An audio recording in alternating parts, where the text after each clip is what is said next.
안녕하세요. 저는 지금 10년째 온라인에서 아동복 관련 사업을 하고 있는 40대 초반의 아이 엄마입니다.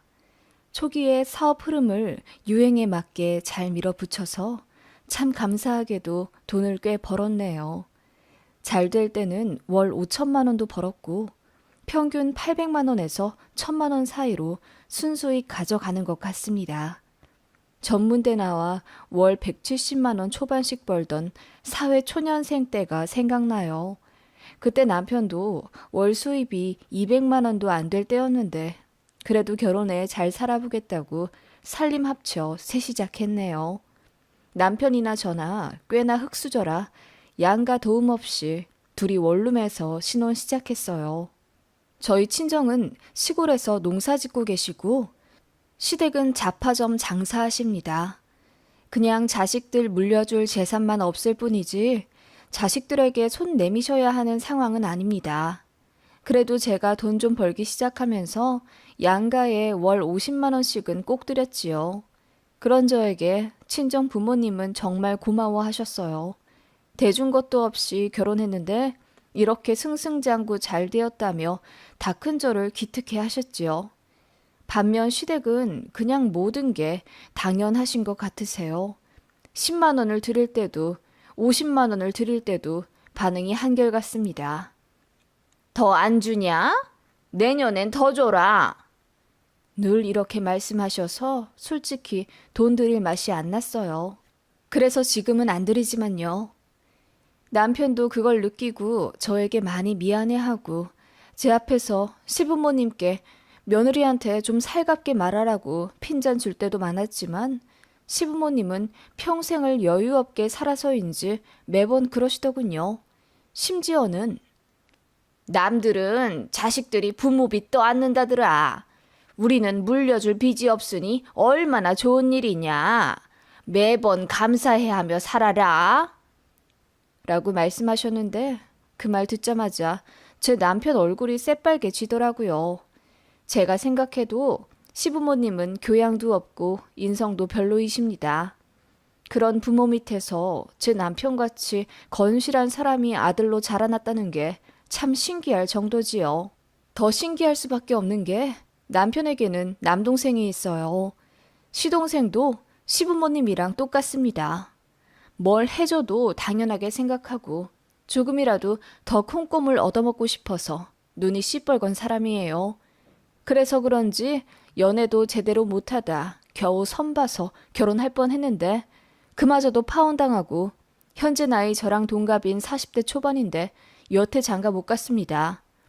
이렇다 할 직업도 없고 1년에 2번 회사 바꾸면서 근근히 용돈이나 벌며 사는 것 같아요. 다행히 집은 시부모님이 해주셔서 전세 3,400만 원짜리 원룸에서 살고 있습니다. 그리고 회사를 계속 관두니 그 업계에서도 블랙에 걸린 것 같고 이제는 전공과 무관한 일자리 하며 살더라고요. 당연히 안정적이지 않고요. 그런 둘째 아들은 시부모님께서는 애가다라 하십니다. 눈물 지으며 안타까워 하시고요. 그리고 결국 그 화살이 저에게 꽂혀버렸답니다. 지금은 거의 연을 끈다시피 하며 살기 때문에 덜 신경 쓰지만 한때는 시부모님 때문에 미칠 뻔했어요. 제가 일을 관두고 사업을 하기 시작하자 시부모님께서 반대가 엄청나셨습니다. 그거 사업 자금 필요한 것 아니냐. 우리 아들이 번 돈 다 날려먹을 셈이냐. 얌전히 지금처럼 일 다니면서 애나 열심히 키워라. 라며 제 상식에는 참 모진 소리들을 하셨던 시부모님이에요. 당시 제가 애 낳고 다니던 직장이 오전 10시 출근에 5시 퇴근이라 애 키우며 일하기 딱 좋았어요. 그리고 아이 아프면 제가 휴가 내기도 쉬웠고요. 월급은 200만 원 극초반이고 아이 감기 걸려서 휴가 많이 낸 달에는 170만 원 정도 가져왔었네요. 그 정도 되니 저는 맞벌이라기보다는 아이 학원비와 마트 장 보는 비용 정도의 푼돈 벌어오며 가게 살림에 보태는 전업주부 느낌이었죠. 시부모님도 제가 그렇게 사는 것에 너무나 큰 만족을 하셨어요. 늦게 출근하고 빨리 퇴근하니 상대적으로 바쁜 남편보다 집안일도 더 하고 아이도 안정적으로 케어하면서 돈도 버니 얼마나 며느리감으로 좋으셨겠어요. 게다가 제가 운전도 할 줄 아니 시부모님 어디 가실 때마다 저를 콜택시 부르듯 불러 제껴 저를 택시기사로 쓰셨지요. 시댁이 차로 1시간 정도 거리인데 시부모님은 그게 바로 옆집인 줄 아세요. 그래서 툭 하면 부르셨습니다. 왕래도 잦아 저희 부부 일도 세세히 다 아시고 또 알고 싶어 하셨어요. 시부모님 두 분 사이가 별로 안 좋으셔서 어머님은 아들내외가 어떻게 사는지가 인생에서 가장 큰 관심사셨습니다. 그러면서 며느리인 저한테 봉양도 받길 원하셨고요. 솔직히 말해 이런 시댁인 줄 알았으면 정말 결혼 안 했습니다. 결혼해 살면서 시댁이라는 사람들이 제 삶에 너무 큰 영향을 미치더라고요. 저는 제가 그렇게 못난 엄마, 못난 아내라고 생각하지 않습니다. 어쨌든 근무 시간이 남편보다 적으니 뒷바라지도 성실히 했어요. 남편이 일찍 나가고 늦게 퇴근하기 때문에 제가 밥, 빨래, 청소, 아이들 돌보고 교육시키는 것까지 도맡아 했고 저 덕분에 남편은 일에 집중하기가 쉬웠지요. 어머님도 그래서 안심이 되셨을 거예요. 맞벌이 부부라면 응당 남편들도 고생을 하는데 어머님 보시기에 며느리는 돈도 벌면서 시부모도 챙기고 손주들도 거의 며느리 혼자 다 보며 당신 아들 옷 빨래해서 단정히 입히고 아침마다 밥 해먹여 보내니 얼마나 좋으시겠어요. 하지만 저는 싫었습니다. 그렇게 두 아이나 키우며 결혼 생활 7년째 했을 때 제 마음에 큰 불씨가 생겼어요. 제 이름으로 사업 한번 해보고 싶다는 열망에 사로잡혔고 남편에게 일을 관두고 싶다고 했지요. 남편은 흔쾌히 허락했어요. 사업 자금도 500만 원 남짓이라 큰 부담이 없었고 남편 직장에 남는 사무실이 하나 있어서 거길 창고로 쓰게 해주겠다며 저를 밀어주었지요. 게다가 작은 애는 아직 유치원생이지만 큰애는 초등학교도 들어갔고 혼자 학원도 다닐 수 있었기에 엄마 손이 덜 필요하게 되더라고요. 마음 먹었을 때 도전해보자 싶어서 큰 마음 먹고 퇴사하고 바로 사업 시작했습니다. 시댁에는 굳이 알리지 않았어요. 가뜩이나 잔 걱정 많은 시부모님, 특히 시어머니가 잔소리가 심해서 제가 퇴사했다고 하면 돈은 어떻게 충당할 생각이냐. 애들한테도 돈이 많이 들어가는데 어떻게 하려고 그러냐. 우리도 점점 늙어가서 용돈 더 받아야 하는데 그거 다 감당할 수 있겠냐. 등등 반협박을 하실 게 분명했어요. 그래서 거의 몰래 시작했는데 어머님이 병원 간다고 저더러 데려다 달라 요청하신 날 사업하는 걸 들켰네요. 노트북으로 할 일이 많아 카페에서 일 처리하고 있는데 시어머니 전화가 왔어요. 애미야, 나 무릎이 시큰거려서 병원에 좀 가려고 한다. 늘 가던 데 말고 다른 지역에 용하다는 의사한테 가고 싶구나. 우리 옆집 할망구가 알려준 곳이 있어. 토요일 아침 10시에 나 좀 데리러 오너라. 아, 어머님 어쩌죠? 제가 토요일에 일이 있어서 병원에 못 모셔다 드릴 것 같은데요. 도련님한테 말씀해 보세요. 뭐? 네가 주말에 무슨 일이 있다고? 그리고 지금 이 소리는 뭐냐? 너 밖에 나와 있니? 지금 일할 시간 아니냐? 아, 그게요. 제가 조금 머뭇거리다 어머님께 모든 사실을 알렸습니다. 그랬더니 어머님이 쩌렁쩌렁하게 소리를 지르며 저더러 어리석은 짓을 했다고 화를 내시더라고요. 그리고는 당장 전 직장에 전화해서 싹싹 빌고 받아달라 해라. 사업하던 거 당장 관둬라. 설득하시더군요. 제가 이미 늦었고 저도 나름대로 생각이 있어 추진한 일이라고 하니 어머님이 한숨을 푹 내쉬며 얼마나 잘 되나 보자. 너 우리 아들 돈 1원이라도 손해보게 했다간 내가 가만두나 보자. 라고 하시더군요. 그 말에 정말 힘이 쭉 빠질 정도로 상처를 받았네요. 시부모님이 아무리 무뚝뚝하시고 감정 표현이 서툴다 해도 그래도 제가 그간 해드린 것에 고마워는 하실 줄 알았어요. 그리고 늘 저를 딸이라 하셨기 때문에 귀찮아도 봉양해드렸던 건데 결국 며느리는 며느리더군요. 그날 저는 남편이랑 무지하게 싸웠더랬죠. 싸웠다기보다는 일종의 선전포고를 한 셈이에요. 다신 시댁의 전처럼 사근사근하게 굴지 않겠다고요. 남편도 알겠다 하며 이해하더군요. 미안하다는 사과까지 받았고요. 어머님은 본인이 뱉은 말이 있어서 그런지 저에게 한동안 연락 안 하시더라고요. 당신께서 병원이며 맡으며 오갈 때마다 저를 부려먹으셨고 제가 늘 반찬이며 과일을 사다 드리고 심부름도 다 해드렸기 때문에 제가 없으면 참 불편하실 거예요. 그래도 안 하시더군요. 진짜 다행이라고 생각했어요. 그렇게 저는 맨 땅에 헤딩을 하며 그야말로 핏똥을 싸면서 사업을 키웠어요. 그렇게 3년 정도 되었을 때 어느 정도 안정화가 되어 월 수익 고정으로 1,000만 원 전후로 벌게 되었죠.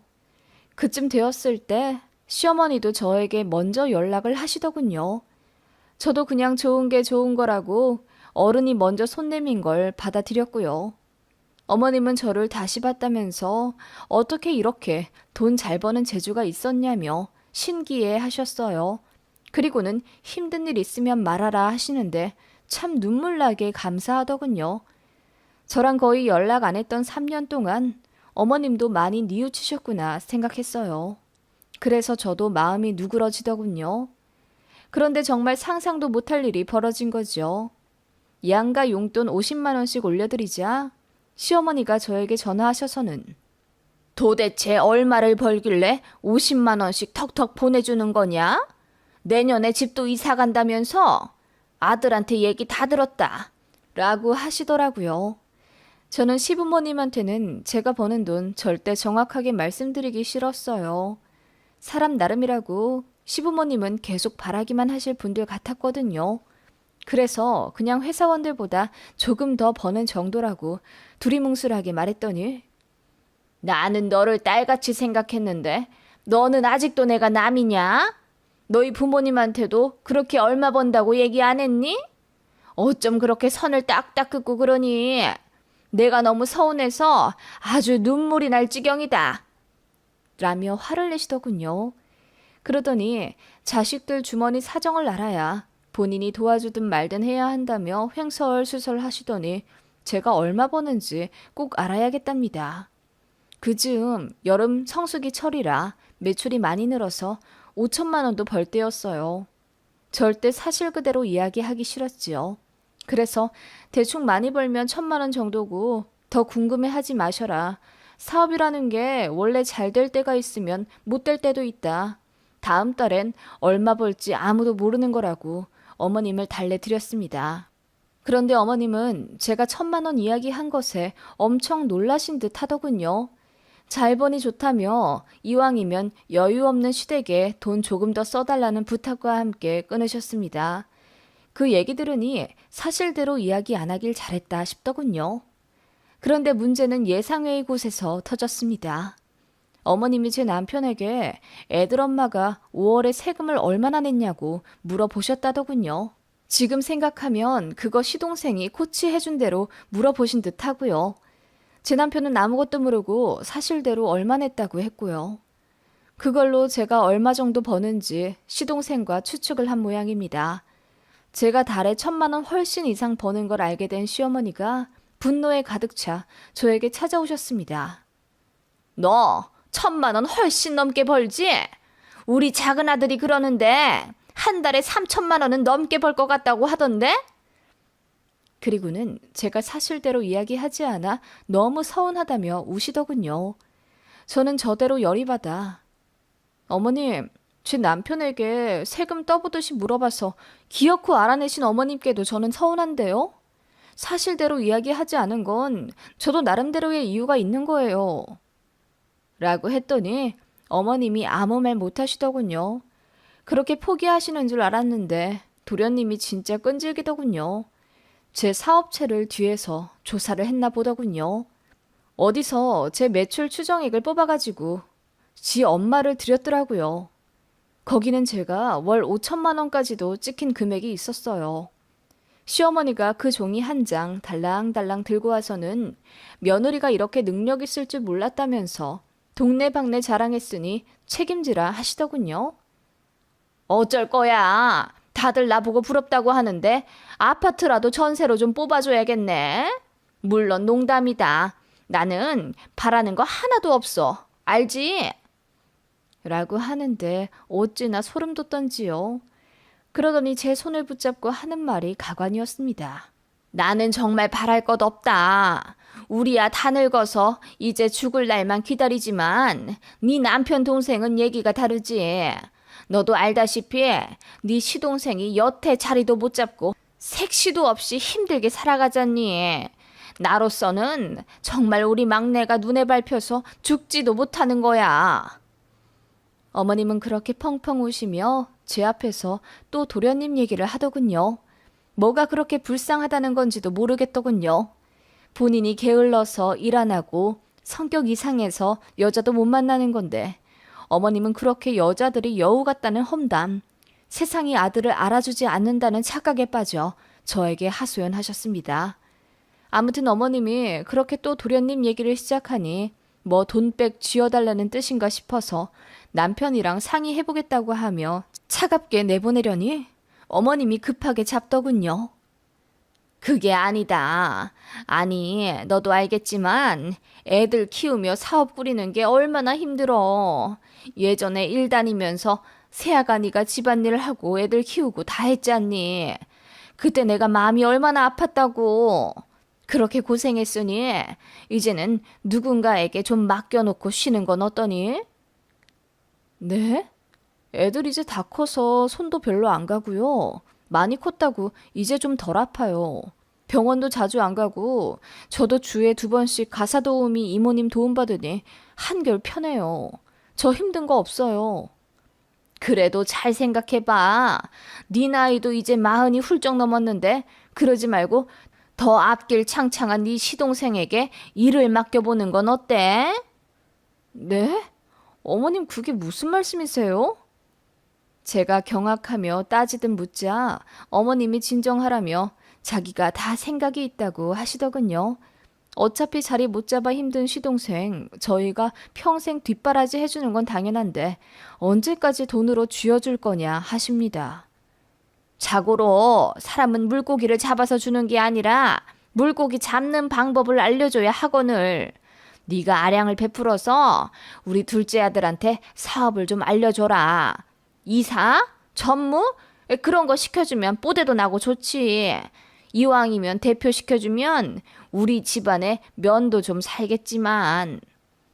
무슨 소리를 하시는 거예요? 제가 어렵게 일군 사업체를 왜 도련님한테 넘겨요? 이제 자리 잡고 이제 돈 좀 벌기 시작하는 거예요. 그 말에 시어머니가 놀라 저를 진정시키려 애쓰더군요. 알지. 네가 얼마나 고생했는지 알지. 나랑 연락 안 한 3년 동안 네가 정말 힘들게 고생한 거 우리 큰아들한테 얘기 들어 잘한다. 그러니까 이제 좀 내려놓으라는 거야. 우리 둘째가 자기 적성을 못 찾아서 그렇지 애가 참 똘똘하잖니.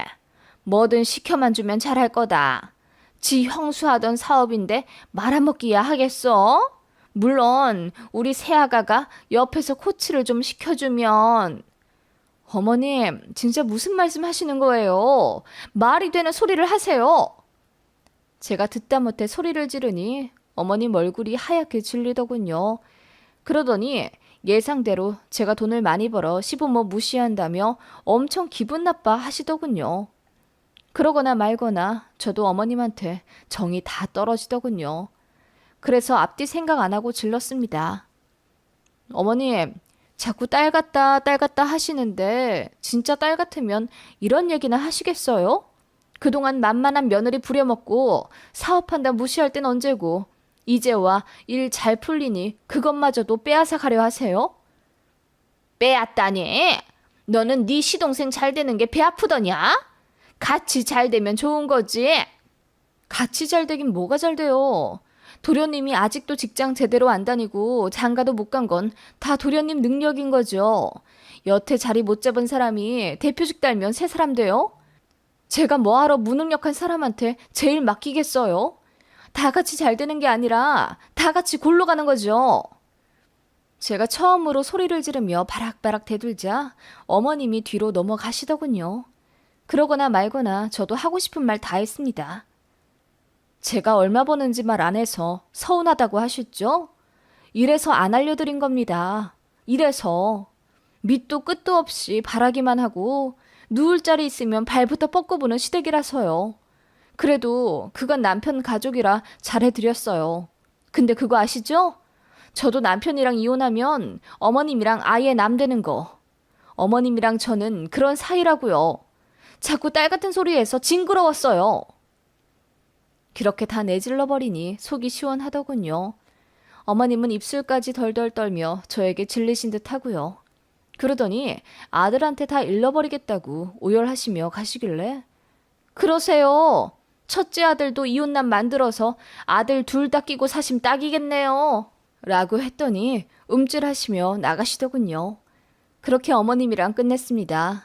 그날 이후로는 어머님도 저에게 연락 안 하시고 저도 연락 안 해요. 남편에게 어머님한테 연락 안 왔냐고 하니 아무것도 모르는 얼굴로 무슨 일이 있냐 하네요. 사업체를 시동생 물려달라 하시길래 쓴소리 한번 했다고 했더니 남편이 얼굴 붉히며 미안하다고만 합니다. 돈도 안 보냈어요. 남편이 알아서 보내든지 말든지 할 겁니다. 전처럼 10만 원으로 줄여 보내는 것 같더라고요. 더 이야기하지 않았어요. 그냥 이대로 잠잠히 흘러가는 지금이 좋을 뿐입니다. 그날 이후로 시댁 관련 일이나 경조사 같은 건 오로지 남편이 다 알아서 하고요. 저는 명절에도 찾아가 뵙지 않습니다. 그냥 이렇게 사는 게 마음 편하고 좋다고 하니 남편도 그러라 하네요. 제가 너무한 건가요? 얘기 아는 사람들은 다 사이다 같아 속 시원하다고 하긴 하네요.